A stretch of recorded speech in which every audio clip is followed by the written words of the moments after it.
Hello everyone, welcome back to my channel learning English with Ashutosh sir. So finally हम आ गए हैं अपनी सीरीज़ के आखिरी हिस्से पे, फोर्थ पार्ट। यह है फोर्थ पार्ट जिसका नाम है the romantic as MAEZ04।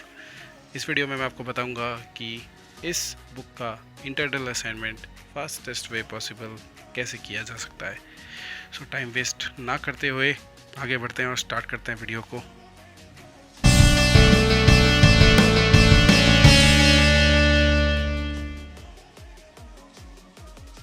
So this is our part 4 MAEZ04 the romantic age, आपकी बुक का नाम। सो पहले वाले ही सभी असाइनमेंट्स की तरह इस इंटरनल असाइनमेंट के अंदर भी 3 सेक्शंस हैं, सेक्शन A, B और C। सेक्शन A के अंदर very short answer type questions हैं, सेक्शन B में शॉर्ट आंसर क्वेश्चंस है, सेक्शन C में लॉन्ग आंसर क्वेश्चंस है। सेक्शन A के अंदर आपको सभी क्वेश्चंस को अटैम्प्ट करना है। क्वेश्चन नंबर 1 के अंदर देख लीजिए 4 पार्ट्स हैं, आपको इन चारों पार्ट्स को आपको आंसर्स लिखने हैं। सेक्शन बी के अंदर आपको 2 क्वेश्चंस का ही आंसर देना है। आप देख सकते हैं नंबर ऑफ क्वेश्चंस यहाँ पर 4 हैं, क्वेश्चन नंबर 2, 3, 4 और 5, लेकिन आपको इनमें से सिर्फ 2 का आंसर देना है। मैंने इस असाइनमेंट के लिए क्वेश्चन नंबर 3 और 4 को चुना है। आप अगर चाहें तो इन चारों में से कोई भी 2 चुन सकते हैं अपने असाइनमेंट के लिए।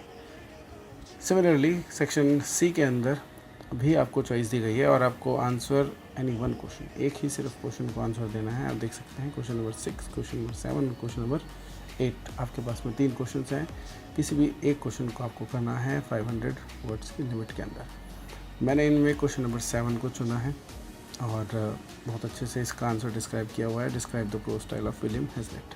जल्दी से आ जाते हैं उस वर्ड फाइल पे। यह है हमारी वर्ड फाइल जिसके अंदर हमने इन सभी आंसर्स को लिखा हुआ है। आपको जो फास्टेस्ट तरीका है इस असाइनमेंट को करने का वो यही है कि आप इस तरह का ये जो PDF मैंने आपके लिए अपलोड किया, आप इसको एज इट इज़ जल्दी से अपनी फाइल के अंदर इसको नोट कीजिए और अपना असाइनमेंट पूरा कीजिए। सबसे पहले आपको ये द रोमांटिक एज और MAEZ04 सेक्शन A हेडिंग डालनी है। उसके बाद में इसी तरीके से क्वेश्चन नंबर 1 का फर्स्ट जो है हेडिंग डालनी है। फिर आपको उसका आंसर लिखना है, सूटेबल आपको बिल्कुल गैप देना है बीच में। क्वेश्चन नंबर 1 का सेकंड, उसके बाद उसका आंसर, क्वेश्चन नंबर 1 का थर्ड, फिर उसका आंसर, क्वेश्चन नंबर 1 का 4, फिर उसका आंसर। यहाँ से स्टार्ट होता है हमारा सेक्शन B। क्वेश्चन नंबर 3 और क्वेश्चन नंबर 4 के सूटेबल वर्ड लिमिट्स के अंदर आंसर्स यहाँ पे लिखे हुए हैं। आप इनको एज इट इज सीधे सीधे लिख सकते हैं। क्वेश्चन नंबर 4 का भी आंसर लिखा हुआ है। उसके बाद में जाते हैं हम जल्दी से सेक्शन C पे। सेक्शन C के अंदर describe the prose style of William Hazlitt. तो ये है आपका लॉन्ग आंसर। ये देखिए कंप्लीटली लिखा हुआ है यहाँ तक 500 वर्ड्स का। तो इसी तरीके से आपका असाइनमेंट हो जाएगा कंप्लीट। बस इतना ही सिंपल है। आप जानते हैं अपने आपके असाइनमेंट ज़्यादा बड़े नहीं हैं, बहुत छोटे असाइनमेंट्स हैं। अराउंड 5 to 6 पेजेस के अंदर या फिर 7 पेजेस के अंदर ऐसे असाइनमेंट को आप ख़त्म कर सकते हैं। तो यहाँ पे मैंने फिनिश कर दिया है। देखो जो उसके 4 आपके पार्ट्स थे उनको। अब जो है मैं आपको कुछ टिप्स देना चाहता हूँ ताकि हम इस सीरीज़ को फिनिश कर सकें, और कुछ भी अगर मैंने मिस किया तो मैंने इन टिप्स के अंदर इनको उन सभी चीज़ों को इंक्लूड कर दिया है। उन टिप्स के अंदर बस पहली बात तो यह है कि आपको सबसे पहली बात यह है कि आपको फाइल पेजेस को यूज़ करना है। किसी रजिस्टर के अंदर आप इन असाइनमेंट्स को ना तैयार करें, क्योंकि पॉसिबिलिटी ये है कि वैसे कुछ स्टूडेंट्स से मैंने बात की थी और उन स्टूडेंट्स ने ऐसा कहा कि आप रजिस्टर को भी यूज़ कर सकते हो। कुछ स्टूडेंट्स रजिस्टर भी जमा करवा रहे थे, बट मैं प्रेफर करूँगा कि आप फाइल पेजेस को यूज़ करें, बिकॉज वो ज़्यादा प्रोफेशनल लगता है। सेकंड टिप मेरी तरफ से आपके लिए यह है कि आपको नीट एंड क्लीन पेजेस का यूज़ करना है। जो पेजेस आप यूज़ कर रहे हैं वो कटे और फटे नहीं होने चाहिए, उन पर कोई दाग धब्बा नहीं होना चाहिए।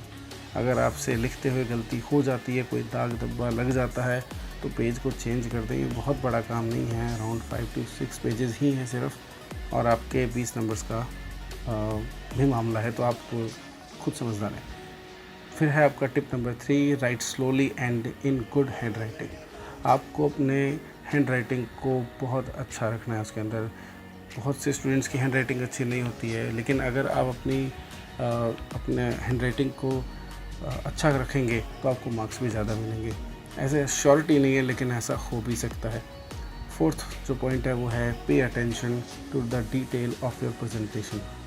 प्रेजेंटेशन आप लोगों ने फाइल्स पहले भी बनाई है, आप जानते हैं कि आपकी जो फाइल्स होती हैं, असाइनमेंट होते हैं, उनका प्रेजेंटेशन अच्छा होना चाहिए। अब उसमें आप क्या इंक्लूड करना चाहते हैं ये मैं आप पे छोड़ता हूँ। आप जो भी चांद तारे फूल पत्तियाँ जो भी ऐड करना चाहें करें, बट ऑफ कोर्स आपका जो प्रेजेंटेशन है वो डिसेंट ही रखें।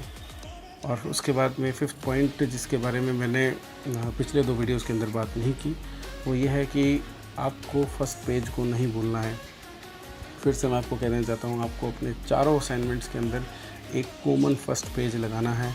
ये फर्स्ट पेज क्या है इसके बारे में मैंने डिटेल में समझाया है अपने फर्स्ट वीडियो के अंदर।